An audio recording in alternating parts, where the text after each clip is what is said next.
लोक जनशक्ति पार्टी इससे असहमति रखती है और इसीलिए हम लोगों ने पुनर्विचार याचिका सुप्रीम कोर्ट में हम लोग आने वाले दिनों में हम लोग दाखिल कर। समाज से आने वाले युवा को ही घोड़ी पर चढ़ने से रोका जाता है।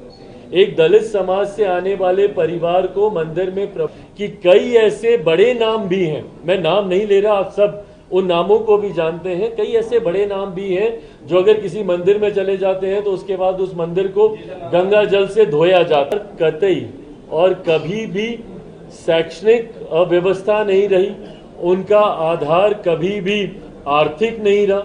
ये पहले तो ये न्यायालय की तरफ से आया हुआ ये आदेश है।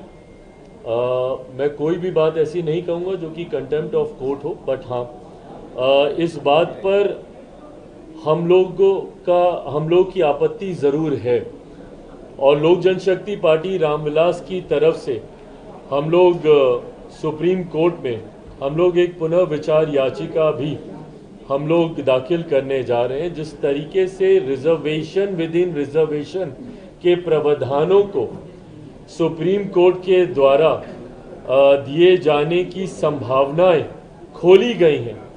पहली बात तो जब अनुसूचित जाति की बात आती है, इस बात को मैं स्पष्ट कर दूं कि अनुसूचित जाति में ऐसी जातियां हैं, ऐसी कास्ट को शेड्यूल किया गया है संविधान में जिनका आधार अनटचेबिलिटी रहा है। शेड्यूल कास्ट का आधार कतई और कभी भी शैक्षणिक अव्यवस्था नहीं रही, उनका आधार कभी भी आर्थिक नहीं रहा, इसका आधार हमेशा से अनटचेबिलिटी ही रहा है।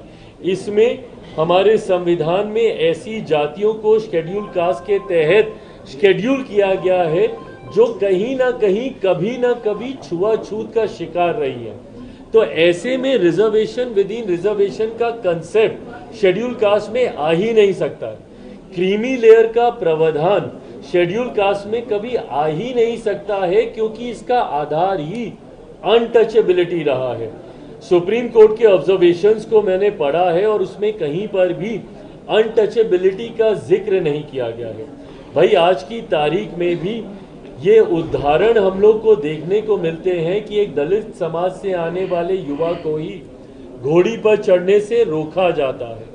एक दलित समाज से आने वाले परिवार को मंदिर में प्रवेश करने से रोका जाता है।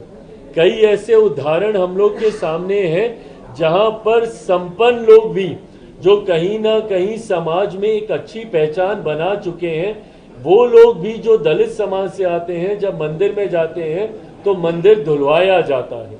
तो आज भी इस तरीके के भेदभाव को प्रैक्टिस किया जा रहा है। तो जब भेदभाव छुआछूत के आधार पर हो रहा है, ये भेदभाव कहीं शिक्षा के आधार पर नहीं हो रहा, ये भेदभाव कहीं आर्थिक दृष्टि से नहीं हो रहा है कि भाई आर्थिक तौर पर आप सक्षम हो गए तो अब कोई भेदभाव नहीं होगा।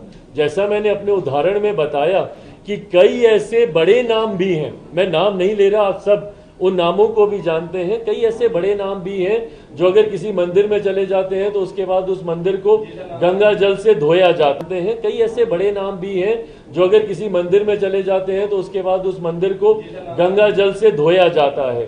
तो ऐसे उदाहरण आज की तारीख में भी देखने को मिलते हैं।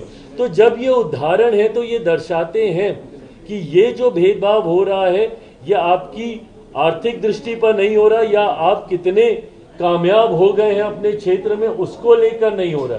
ये इसलिए हो रहा है क्योंकि आज भी छुआछूत को मानने वाले लोग हैं।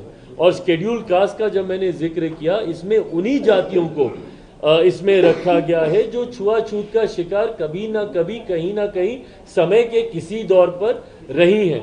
तो जब आधार आपका छुआछूत है तो ऐसे में क्रीमी लेयर का प्रावधान या रिजर्वेशन विद इन रिजर्वेशन का प्रावधान हो ही नहीं सकता है। इसीलिए मैं और मेरी पार्टी लोक जनशक्ति पार्टी इससे असहमति रखती है और इसीलिए हम लोगों ने पुनर्विचार याचिका सुप्रीम कोर्ट में हम लोग आने वाले दिनों में हम लोग दाखिल करने हिस्सा हूं और मेरे पास सरकार के भीतर इन चर्चाओं को करने की गुंजाइश मुझे मिलती है। कोई अध्यादेश आएगा नहीं आएगा, इस पे कानून बनेगा नहीं बनेगा, जरूर मैं चाहता हूं, पर ये तमाम बातें गठबंधन के भीतर करने की हैं, क्योंकि मैं खुद आज की तारीख में सरकार का हिस्सा हूं। ये गठबंधन, हम लोग किसी भी जजमेंट को लेकर पुनर्विचार के लिए, कोई भी व्यक्ति हो, कोई भी संगठन हो, कोई भी संस्था हो जो उससे सहमति नहीं रख सकती है, ये एक कानूनी अधिकार है हम लोग के पास, जिसका इस्तेमाल हम लोग जरूर करेंगे। ये कास्ट सेंसस के बिना ये हो सकता है क्या? कोटा विदिन कोटा की बात जो हो रही है, कि कौन पिछड़े में पीछे। देखिए, पहली बात तो ये दो विषय ऐसे हैं जिसको आप जोड़कर देख रहे हैं। मैं जातीय जनगणना का मैं पक्षधर हूं, पर मैं कतई जातीय जनगणना का पक्षधर इसलिए नहीं हूं कि उसके बाद रिजर्वेशन विद इन रिजर्वेशन के कंसेप्ट को लेकर आया जा सके। जातीय जनगणना का जहां तक बात रही है, इसकी जरूरत इसलिए हम लोग को है क्योंकि आज की भी तारीख में राज्य सरकार हो या केंद्र सरकार हो, कई ऐसी नीतियां हैं जो जाति के आधार पर ही बनाई जाती हैं, उनको हैंड होल्डिंग प्रोवाइड करने को लेकर, ताकि उन जातियों को मुख्य धारा के साथ जोड़ा जा सके। इस सोच के साथ इन नीतियों को बनाया जाता है। तो ऐसे में सरकार के पास जरूरी है कि उन जातियों के आंकड़े हों जिनके लिए वो नीतियों को बना रहे हैं, ताकि उसी के अनुपात में उस राशि को आवंटित किया जा सके।